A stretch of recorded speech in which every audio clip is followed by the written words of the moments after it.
So, welcome to the International Pirate Radio L'Écho des Mers, and I'm with Captain Mayhem and his wonderful crew of Captain's Quarters podcast. How you guys doing? I'm doing well. How are you, Mr. Longwood, Mr. Henley, Miss Maddie Joe? Go ahead. Tell them how you're doing. Doing well, Captain. I'm doing good, Captain. Doing good. Working hard like always. Very good. So, we're all here. So you guys just started not too long ago your podcast, and for what I can see is you guys numbers are increasing month after month, and people are enjoying your show. How do you do that? By luck? I'll say this. I'm a smart ass and I like humor. As we talked about in our show earlier, humor is very important. But I think we offer, with our podcast, I think we offer a little bit of everything. It's a smorgasbord of what we could offer. We talk Captain's Quarters podcast, and some people think, well, it's going to be all about pirates. And it's not all about pirates. We have a segment on nautical history. And that's not just pirates. That's nautical history across the world. We have a section on world history that includes the United States. It includes Europe. It includes the world. So we do have bits and pieces of history. We have noticed that when we bring a guest on and we're talking history, as we did tonight in our show, Pirate History, the audience is really into it. They're really into the conversations. And our show tonight was an hour and 32 minutes long. We didn't lose anybody. All those people that were in our guest room stayed the whole hour and 32 minutes. I didn't see too many of them dropping out. So that must be one of the keys, is that we offer a wide variety, and we give the opportunity for the people watching the show to comment and throw things in, and one of them went off the rails, and they're talking about key lime pie and pineapple upside down cake, and we're not even talking about baking here in the show, and there it was. So it's all about having some fun and being relaxed about the whole thing. Absolutely. So, Gator Davey, can you tell me a bit about your job? What are you doing in the podcast? I do a lot of the stuff behind. I'm in charge of, This Week's in History, Nautical Week in History, Mini Mayhem's Joke of the Week, Quote of the Week. In a nutshell, besides doing all those things, he's the one sitting there doing all the button pushing from his home while I'm sitting here looking pretty. He makes me look good. He's the technical navigator of the show. That's the easier way to put it. And then we bring in Gunfire Henley. He's learning to do video shorts, and he's watching the comments. And if a comment comes up pertinent to the conversation, he's supposed to pop it up there or let Longwood know, and that pop it up, and then we can have him there. Madcap Mandy, she's kind of our research person. And not just research, but she understands, because of her daughter, she understands the ins and outs of this YouTube stuff. How long have you been working with us, Mandy? 4 or 5 weeks now? 6 weeks?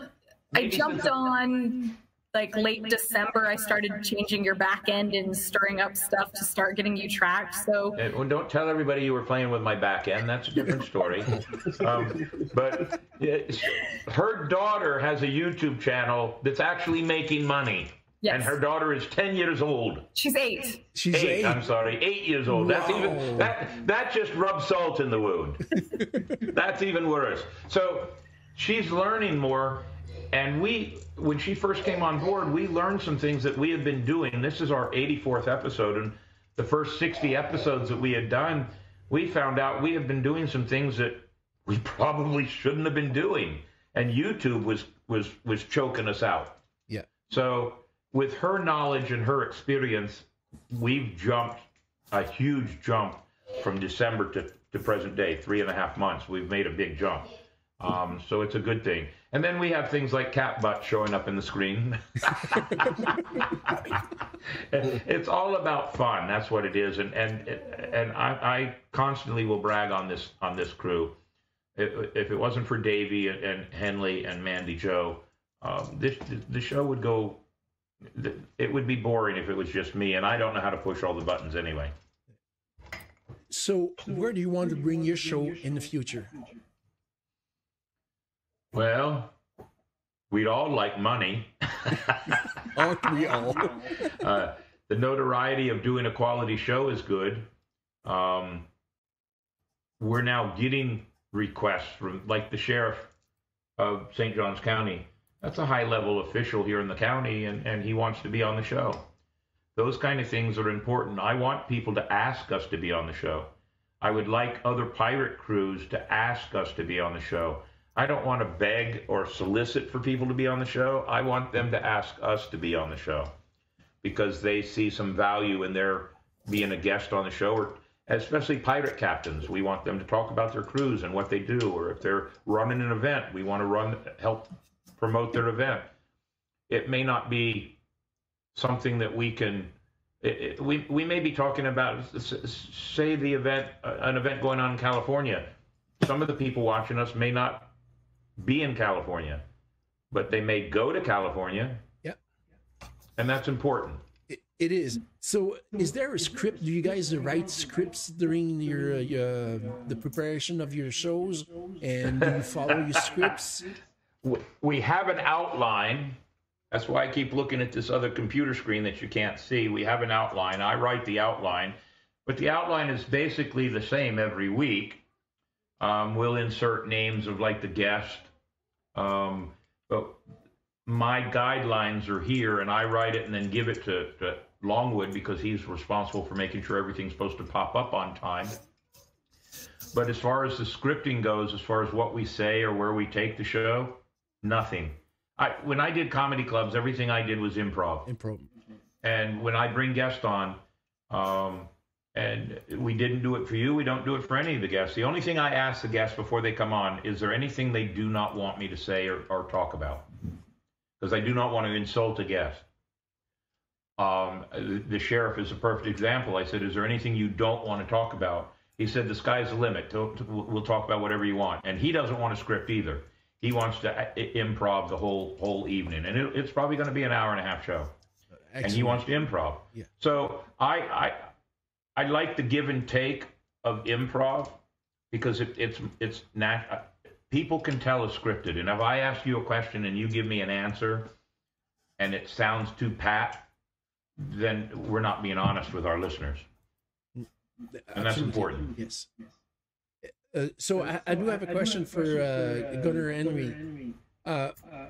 What exactly is your favorite moment in the show? Favorite moment.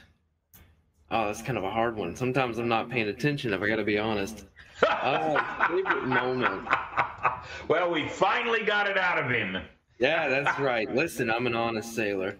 Favorite moment.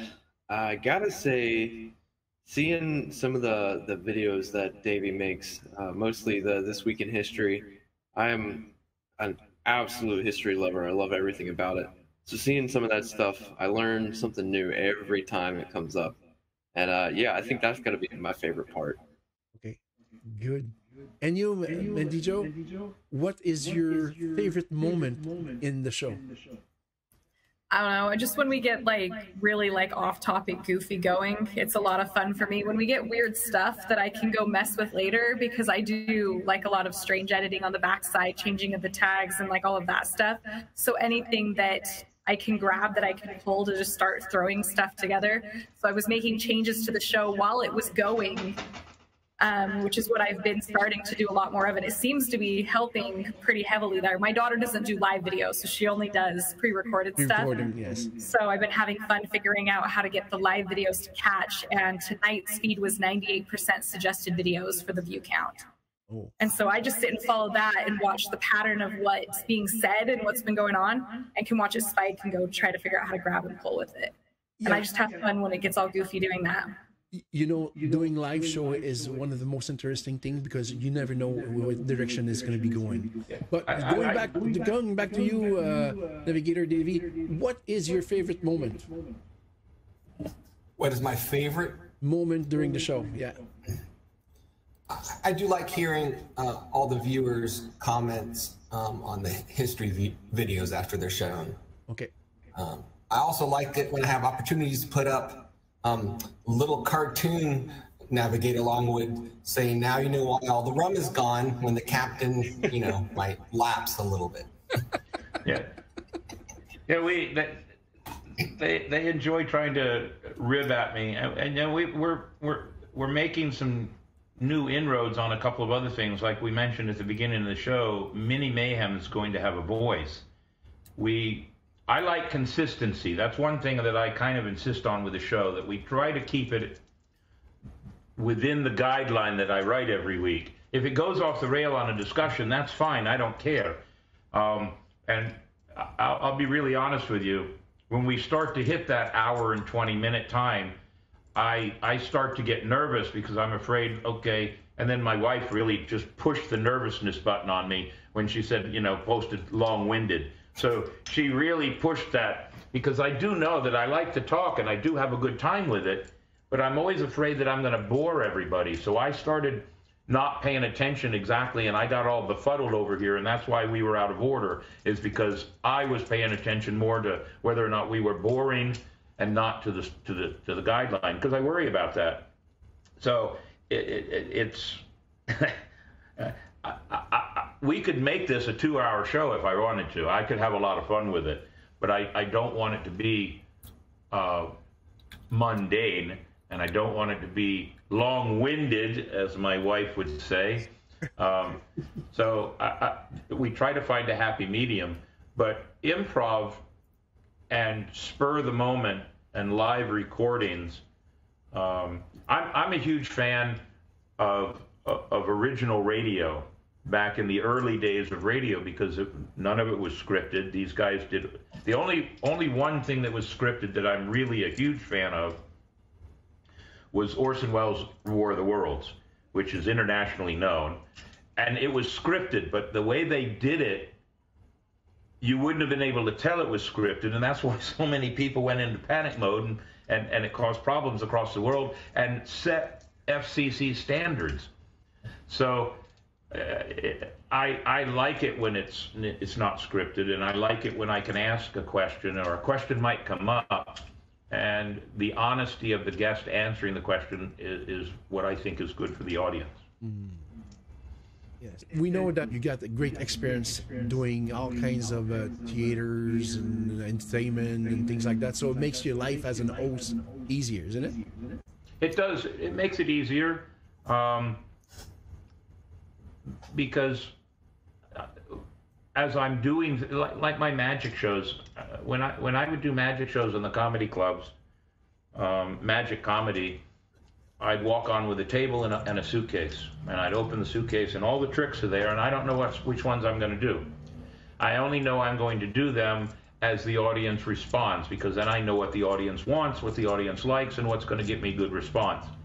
And I think it's the same way here. I have questions that pop into my head, and sometimes I go, that's not the right question, or this isn't the right time to ask it. So I might backtrack that question and ask something different to lead into that question. So the ability to think on the fly, it causes great spontaneous conversation, and for a live show, that's what it's all about. And I do have, when Longwood puts up, now that you know why the rum's always going, I don't mind those things. It doesn't bother me at all. It gives the audience a little bit of something to laugh at, because sometimes I get so fast into my talking, my tongue gets wrapped around my eye teeth and I can't see what I'm saying. So, it's just, it is what it is, but it's still the best medium. It truly is. It is, indeed. So we are coming up to the end of our show also, and before leaving, I just want to know what would be your biggest achievement you want to do with that show? Wow. Well, I jokingly say, since we're on Spotify, that we're going to give Joe Rogan a run for his money. But he's the top man on Spotify, and I don't think that's ever going to happen for sure. But I would like to think that we're recognized for the content and the quality together of our show. Both.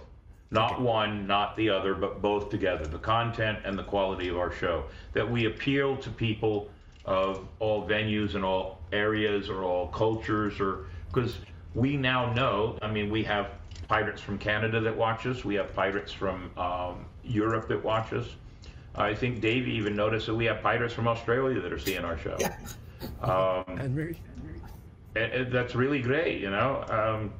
I just hope that what we're doing appeals and keeps us going, and then maybe if I'm lucky enough to go to Brexa in 2024, that I come onto the field and, hey, there's Mayhem. I'm not just some pirate that walks in and expect everybody to say, hey, there's Mayhem, and nobody does it, and then I'll be all hurt myself. But, you know, to be recognized for doing something that is accepted graciously by the pirate community is very important. And I think that's probably the best goal that we can achieve. I'm reasonable enough, and I know Davey and Mandy and Henley, they're probably in the same thought process. We're not going to be superstars. That's not our purpose. There's no way we're going to be superstars in the podcast world, but I think we are going to make a mark, and our numbers are climbing at a constant rate. And if that constant rate keeps going, I think by the end of the year, my goal now is, now that what are we at now? Almost 600. So the goal now is, and we did this last year to break a certain record. So now the goal is, I'd like to see us hit 950 to 1,000 by the end of the year.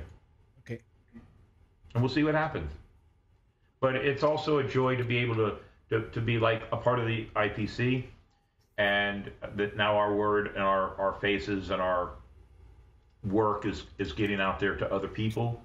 And as I said, I'd love to share and have them be guests on our show. All of them, every one of them.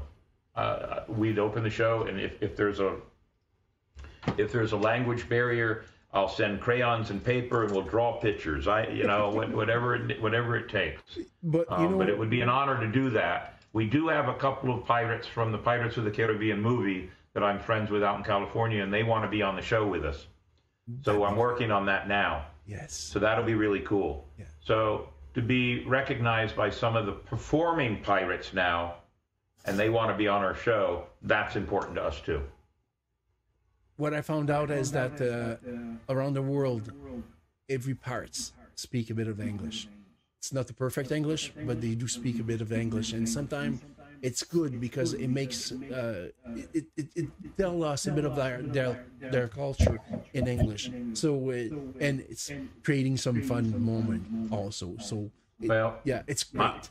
My English isn't the best, I can tell you that for sure. But my French is worse.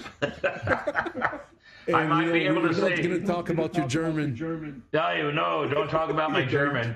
And I'm learning more and more Spanish because I'm in a Spanish city now. Yeah. But it's when I travel to foreign countries, I've lived in England, the Middle East.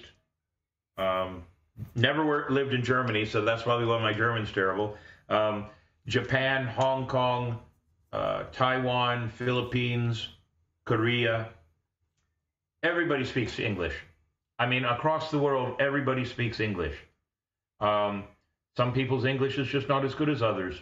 But with patience and with human kindness and understanding, there isn't really that bad a language barrier amongst people. Absolutely. Now, I do get frustrated when I have people, and I learned this when I was in Japan. The Japanese, when I lived in Japan, as long as I attempted to speak their language, even if I butchered it, they were pleasantly pleased with us and would then help you learn the language even more because it showed that you were trying to learn their culture. Absolutely, yes. So I have the same opinion of people that come to the United States. If you come to the United States and you can't speak a lick of English, but you expect me to speak your language, that's backwards. So learn a little bit, and then it works out. So I just think everybody can actually, and music helps. Music is a great bridge. Yeah. Also, Magic has become a great bridge. That helped me when I was overseas. That always worked. But the other thing that's a great bridge is something that we have an enjoyment of, or a consideration of the same likes. For instance, pirates. Yeah. And we all share on the same idea what the history of pirates are. So on that note, I would like to thank you all for your time, and we're gonna keep cooperating each other for as long as I live, and even after that. I want to be part of your organization and help you the way I could. And I'd like to thank Navigator Davey and Gunnar and Henley and Mandy for helping out that machine, that speaking machine that's right beside you. And any of your viewers in the international pirate community, if they want to be a part of our show, send us a message. We'd love to have everybody from across the world. We'd like to spread out. Excellent. So have a great night, guys, and we'll talk again. All right. Cheers to you. Bye-bye.